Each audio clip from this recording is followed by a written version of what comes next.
Les entretiens du marquis, bonjour à tous. Une loi antiterroriste requise pour interdire les casseroles à proximité de Macron. Un délire paranoïaque. Avant de traiter cette information et beaucoup d'autres, je voulais remercier comme il se doit tous ceux qui me permettent de faire mon travail, de consacrer de nombreuses heures à vous réinformer. Aujourd'hui sont à l'honneur Darwinien, Belladonna et Nathalie Roger. Merci à eux. Et je tenais aussi à vous remercier de votre soutien. Vous savez que je suis un petit peu en shadowban en ce moment. Certaines vidéos consacrées à des personnalités médiatiques ont déplu, d'après ce que m'ont dit certains de mes amis sur Paris. Donc je suis un peu éloigné des algorithmes. Alors, on fait le dos rond, on se soutient, on lève le petit pouce bleu, on diffuse sur notre réseaux sociaux.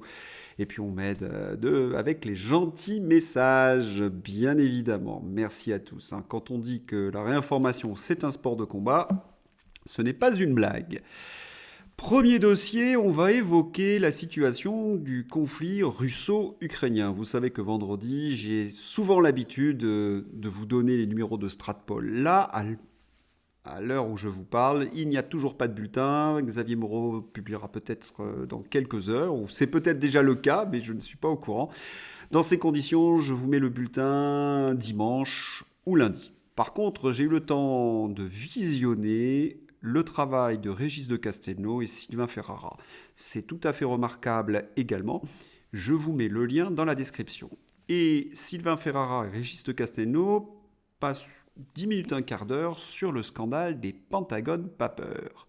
Selon eux, et c'est une source que j'ai aussi retrouvée dans la presse anglo-saxonne, ce serait un règlement de compte à l'intérieur des services américains. En effet, ce serait un règlement de compte interne au Pentagone, puisqu'il y aurait des officiers proches de Donald Trump, des officiers républicains, qui ne partagent pas du tout les analyses des officiers démocrates qui soutiennent Zelensky. Selon eux, il n'y a pas de moyens pour l'offensive, c'est ce qu'on entend d'ailleurs chez l'analyste américain Scott Reiter, et que la guerre est perdue pour Zelensky. C'est un puissant fond. Analyse intéressante, si vous voulez en savoir davantage, vous regardez dans ma description, vous avez le lien. Vous avez aussi peut-être remarqué, en regardant la presse française, qu'il y a de plus en plus d'articles expliquant que la focalisation sur le conflit russo-ukrainien faisait en sorte de laisser les mains libres à la Chine et qu'elle pourrait donc envahir Taïwan. Et on lit à travers les lignes qu'il faudrait faire en sorte de cesser le conflit. On entend parler, là encore, dans les lignes, dans la presse anglo-saxonne, de cesser le feu. Va-t-on vers une capitulation ukrainienne ? Eh bien, c'est dans l'air du temps, nous verrons bien. Nous allons passer maintenant au dossier enseignants. Oui, les enseignants, puisqu'Emmanuel Macron est allé visiter un lycée technique. Alors, on va reprendre des éléments sur la rémunération enseignante. En 1980, un jeune touchait 2 fois 3 le SMIC, concours accessible à Bac+3. En 2021, un jeune enseignant gagne 1,2 fois le SMIC, concours à Bac+5. Après 10 ans du gel du point d'indice, le but est atteint, les fonctionnaires sont pauvres.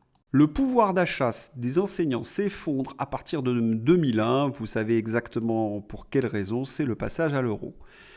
L'Europe a ruiné les classes moyennes françaises, ce qui a conduit des années plus tard au mouvement des Gilets jaunes. Où est mon pouvoir d'achat ? C'était leur revendication principale. Le milieu de l'éducation ne m'est pas inconnu. Pour ceux qui me suivent depuis de longs mois, eh bien, ils savent que j'étais un enseignant. J'ai même été dans un syndicat, j'ai milité au SNALC. Qu'est-ce qui a fait que j'ai quitté l'éducation nationale ? La raison en est simple, je ne suis plus du tout d'accord avec l'idéologie sous-jacente de la rue de Grenelle. Je voudrais d'ailleurs mettre en parallèle ma démission et ce que Blanquer, quelques années après ma démission d'ailleurs, a demandé aux enseignants. Il leur a demandé, vous devez être résilient. Qu'est-ce que cela signifie être résilient ? Eh bien, c'est relativement simple. Vous êtes un punching ball et vous devez tout accepter. Vous êtes mal payé, vous êtes mal considéré et en plus, vous devez en prendre plein la figure. Vous êtes un amortisseur social. Lorsqu'il a publié ces différents textes sur la résilience, lorsqu'il a organisé des conférences autour de la résilience et l'éducation nationale, tous les syndicats auraient dû demander la démission de Blanquer. Ils auraient dû se mettre en grève. Pas du tout. Ils ont accompagné ce genre de mesures. À ce niveau-là, de la part de mes anciens collègues, c'est du masochisme pur et simple.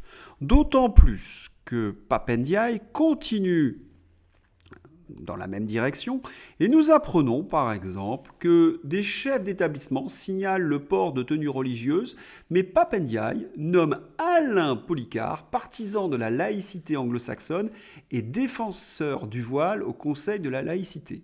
L'école doit être un sanctuaire, pas la pépinière évidemment du fanatisme. C'est toujours ce double discours qui existe entre les paroles et les actes du ministre de l'Éducation nationale. C'est dans ce contexte qu'Emmanuel Macron est allé parler de sa politique auprès des enseignants. Alors, c'est un numéro qu'il affectionne, que BFM et LCI retransmettent en direct. Regardez-le, c'est tout un programme, j'ai envie de dire. Il est en manche retroussée, grand geste avec les bras. Il s'est remis, comme le dit très bien Alexis Poulain, en mode grand débat. Les casseroles en plus, bien sûr.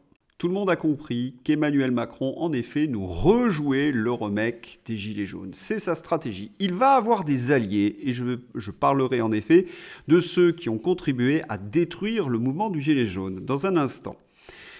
Mais auparavant, on a été un petit peu déçus. Il n'y a pas eu suffisamment de manifestants qui sont allés au contact d'Emmanuel Macron pour lui dire ce qu'ils pensaient de lui. À l'exception d'une jeune enseignante qui s'est adressée à Emmanuel Macron et qui lui a demandé de démissionner. Interpellée par une manifestante, mes sources m'indiquent qu'elle est de l'UPR. Bravo à elle, Emmanuel Macron assure qu'il ne va pas démissionner. Lorsqu'on sait ce que vaut la parole d'Emmanuel Macron, il a beau dire qu'il ne dit que la vérité. Dans ses entretiens, j'ai montré qu'il ne cessait que de mentir. Bravo à cette jeune manifestante, mais elle était bien esseulée. Comment cela se fait-il ? Pourquoi il n'y a pas eu de comité d'accueil, un grand coup de casserole ? Eh bien, la réalité, elle est là. Les gendarmes interdisent l'entrée aux manifestants munis de casseroles à Ganges, où Emmanuel Macron est attendu.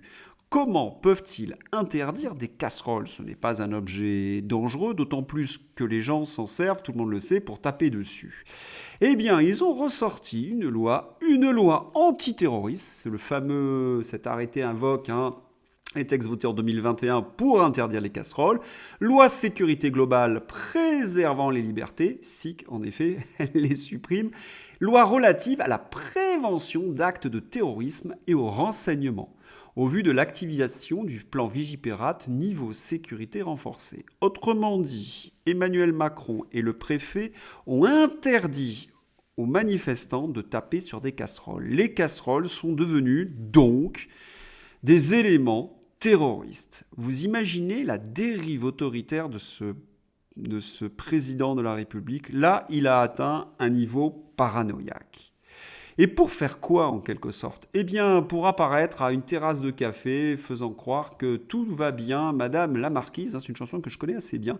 Emmanuel Macron, dans les rôles, le président de la République, est attablé à la terrasse d'un café avec la secrétaire d'État, Patricia Miralles. Nous avons une très bonne illustration d'une image de propagande. Nous voyons un président attablé, serein, apaisé. Mais la réalité, elle est tout autre. Autour de cette image, il y a des dizaines et des dizaines de policiers qui surveillent, qui quadrillent. Il y a des compagnies de CRS qui couvrent tout le terrain, qui empêchent les Français d'approcher ce président. Honte à BFM TV de nous présenter cette image comme si tout allait bien.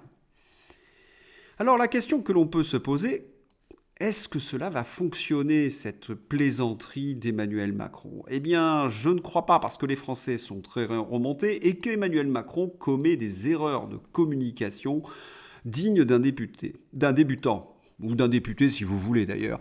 À son arrivée dans l'Hérault, Macron fait savoir que les œufs et la casserole, c'est bon pour faire la cuisine.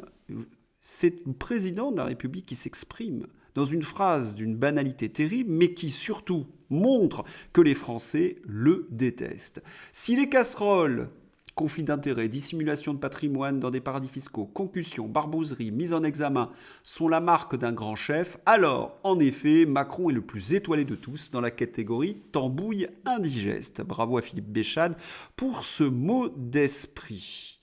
Alors, puisque les casseroles ne font pas avancer la France, selon le chef d'État, eh bien ceux qui en fabriquent lui répondent. Ce ne sont pas les casseroles qui font avancer la France. Monsieur le Président, chez Christelle France, nous fabriquons des casseroles qui font avancer la France. Entreprise du patrimoine vivant avec des collections inox certifiées, Origine France garantie. Bravo à lui. Et les Français ont en effet envie de frapper très très fort sur ces casseroles. Alors, Macron nous rejoue le remake, si vous me permettez cet anglicisme, des Gilets jaunes. Est-ce qu'il va réussir? Alors, comme toujours, il a des alliés. Et les alliés, nous les connaissons, ce sont ceux qui affirment être ses pires ennemis, mais qui font en sorte de le porter au pouvoir. Je pense par exemple à l'extrême gauche. Ce sont ceux qui sont allés dans les manifestations des Gilets jaunes, qui les ont en quelque sorte dégradés par leur violence, leur slogan. Et là encore, leur sectarisme joue contre les Français. Attaque France. Cet homme et son mouvement représentent tout ce qu'attaque combat. Xénophobie, c'est faux. Confucianisme, c'est faux. Complotisme, c'est faux. Nationalisme, l'extrême droite ne sera jamais une option, ce n'est pas un parti d'extrême droite. Patriote, raciste, nationaliste, hors de nos luttes, hors de nos vies. Que du mensonge. Eh bien oui, c'est le sectarisme d'attaque. On sait très bien, et je l'avais appris en histoire lorsque j'étais à la Sorbonne, que ces groupes d'extrême gauche sont souvent noyautés par la CIA. Je vous renvoie notamment au rôle des brigades rouges en Italie. À chaque élection où la droite chrétienne, ce qu'on appelait la démocratie chrétienne, allait perdre le pouvoir, il y avait des attentats des brigades rouges. Ces brigades rouges étaient manipulées par la CIA. Ce n'est pas une théorie de complot, monsieur Rudi Reichstadt, vous l'apprenez dans les amphis de nos facultés. Eh bien, Attaque, comme à son habitude, est là pour servir la soupe du World Economic Forum. Nous les voyons sur pas mal de leurs positions, et lorsque vous avez des patriotes qui se soulèvent contre cette dictature, vous les voyez accourir pour taper sur des mouvements comme celui de Florian Philippot. Honte, honte à eux. La seule chose qui me fait plaisir, c'est qu'Attaque représente 0,3 ou 0,4% de la population, alors que les Français patriotes, aujourd'hui, sont minimum 40% des Français, voire 50-60. Ceux qui ont été efficaces contre Emmanuel Macron, les 3 que je vous ai montrés, c'était certainement pas des membres d'Attaque. Eux, que font-ils à part affronter des policiers à coups de boulon?